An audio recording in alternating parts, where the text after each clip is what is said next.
Hello, thank you for stopping by my kitchen. You are very welcome as always. Today I'm going to be making mushroom stuffing, but before we get on to that, I just want to let you know, come back at the end of the video, so stay till the end because I'm going to do a little bit extra at the end that I don't normally do, but this is my last episode before Christmas, so yeah, going to be a bit Christmassy. So today I'm making mushroom stuffing, which is mushrooms, butter and bread, but I use an ordinary sage and onion stuffing mix for the flavour. Today I'm using Tesco's, but you can use Paxo or anything. And I have noticed that the packet is slightly bigger than normal years. I make this stuffing every single year and you normally get 2 small packets inside the box, but this year for some reason it's one big packet inside the box, so we'll see how we go. I'll probably use, I don't know, about 2/3 or something. So let's get started by cutting the mushrooms up. So to start, I'm going to put 3 ounces or 75 grams of butter in the saucepan, and that will be to fry our mushrooms off.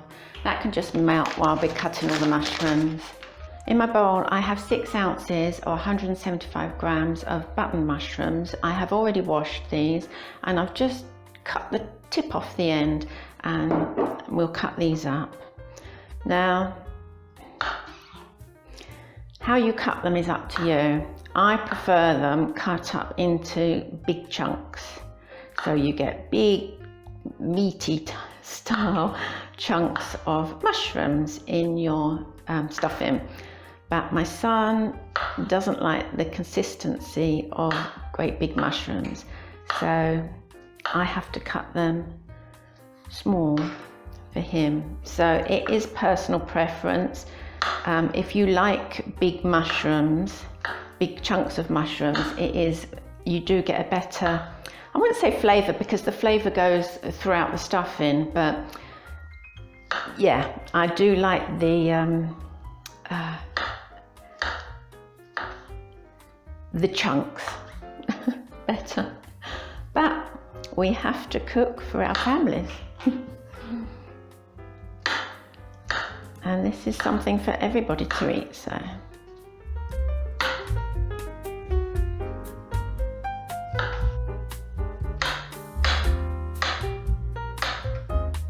So once these button mushrooms are all cut, just pop them in the butter, give them a stir around.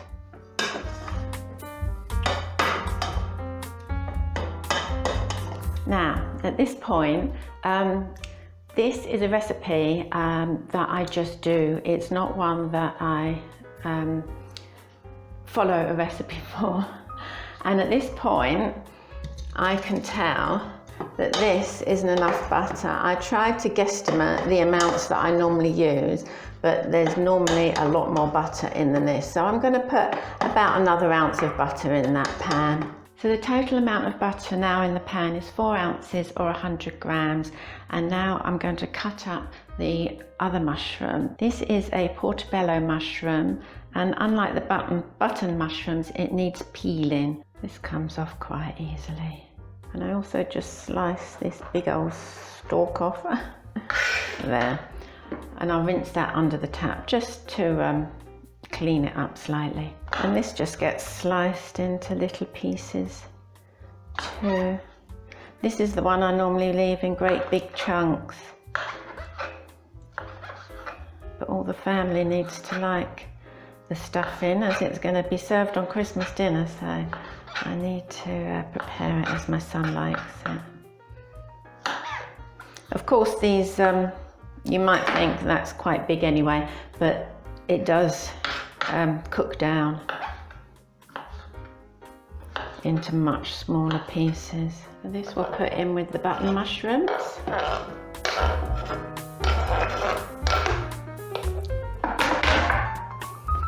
Just give that a stir. And they'll all cook down together. Oh, they're starting to smell of mushrooms now. So I'm going to cut the crusts off the bread. And this is a very approximate. I've put half a a loaf in the description, but basically you need enough bread to soak up all that the juice that the mushrooms have made. So all that lovely mushroom flavour will be soaked up by the bread. So we just need to cube this bread. I do always use white bread for the stuffing. I think one year I used a couple of slices of brown because I run out of white, and that was fine. But I've never used totally brown bread, so if anyone does, let me know. There, I'll just move you over quickly to see what I mean about the bread soaking up. See all this kind of liquor at the bottom? The bread needs to go in and soak up. So we just need the amount of bread that will soak up all that liquor at the bottom.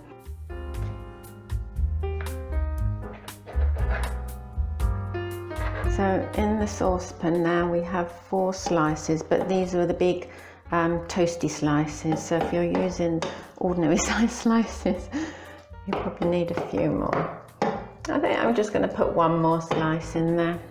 And just leave that to all soak in together for about, cook for about 5 minutes. Sorry, my camera gave out and I carried on cooking when my camera wasn't filming. So we have the mushrooms and the bread in the pan, and that cooked for 5 minutes, which you've just seen. Then I tip the sage and onion stuffing mix, so the dry mix, and I used all of it. Tried 2/3 to start with, but decided to put it all in and mix that round, and it's a very dry. It looks very dry, but don't panic, it's fine. I made this so many times and it's always fine. So we'll pop you down there and you can see what we've got so far. So as you can see, this is still looking dry. When you first put your dry sage and onion stuffing in, it will look even drier than this. It will look very dry, but just keep incorporating it before you put any water in. And then I've boiled my kettle and we just continue putting water in and keep stirring until we come to a very sloppy, watery stuffing really. And the heat is still on but very low underneath this saucepan.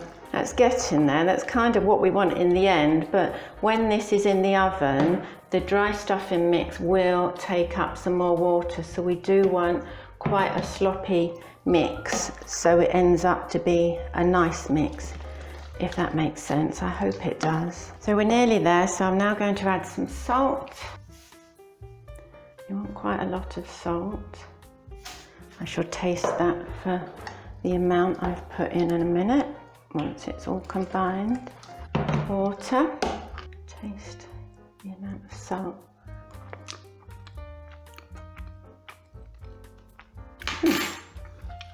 Tastes about right to me. Still going to put just a tiny bit more water in there. There, that should be fine. So with the stuffing ready, I'm just going to butter the bowl.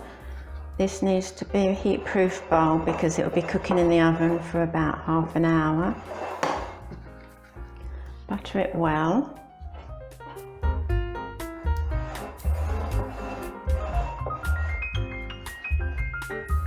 And we're just going to tip the stuffing into the bowl. So that's going to be my bowl for Christmas Day. I'll cook it first and then I'll freeze it. I'm also going to fill some ramekin dishes. So yes, these will freeze. And I shall have these New Year's. And I'll just do 2, as there's only going to be the 2 of us at New Year's. So make sure they're well buttered. I'm just going to fill these up with the stuffing mixture.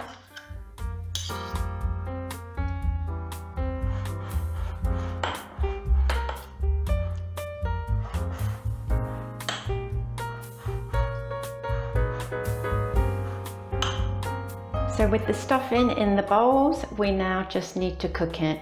So I'll be putting foil on the top of each bowl and it goes into the oven.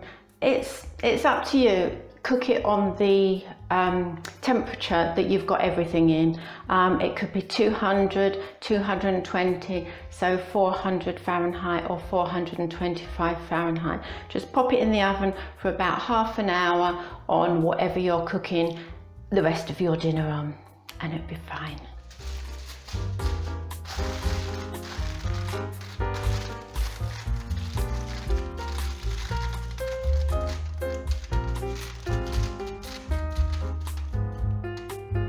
So that's my oven. Let's take the stuffing out. And at this point, it is very, very important to say, leave your stuffing for at least 5 minutes, if not 10 minutes before taking the foil off. Because if you take that foil off now, and believe me, I've done it in years past, the steam just whooshes out and you'll get your hands, your face and everything. It's fine, it will stay hot for 10 minutes. So if you're making this for Christmas dinner, you can sort all the other bits out, roast potatoes and everything else. Just leave it on the side for 10 minutes, easy. Okay, so the stuffing's sat for about 7 minutes now. I just want to take it off so you can take a look at what it looks like when it's done. There. Oh, that looks delicious. And I also want to show you the 2 little ramekin dishes that are going to go in the freezer. So if you look at these, they've got these little, I've done them up with foil, so these aren't cooked. It's just the stuffing out the saucepan. I've done them round with foil and done a little bow on each of them, and they'll go in the freezer until New Year's. I hope you enjoyed the mushroom stuffing recipe. If you make it, let me know in the comments. I just wanted to come at the end of this video to wish you all a Merry Christmas. This is the last episode of Sheila's Kitchen before Christmas. So yeah, I wanted to wish all my viewers a Merry Christmas. You do mean a lot to me. I've only been doing this channel because I'm a new channel. I've only been doing it since August. So yeah, this is my first Christmas. And thank you very much. Thank you for all the thumbs up and thank you for all the comments. It's been great. So yes, have a lovely Christmas and I will see you again in the new year.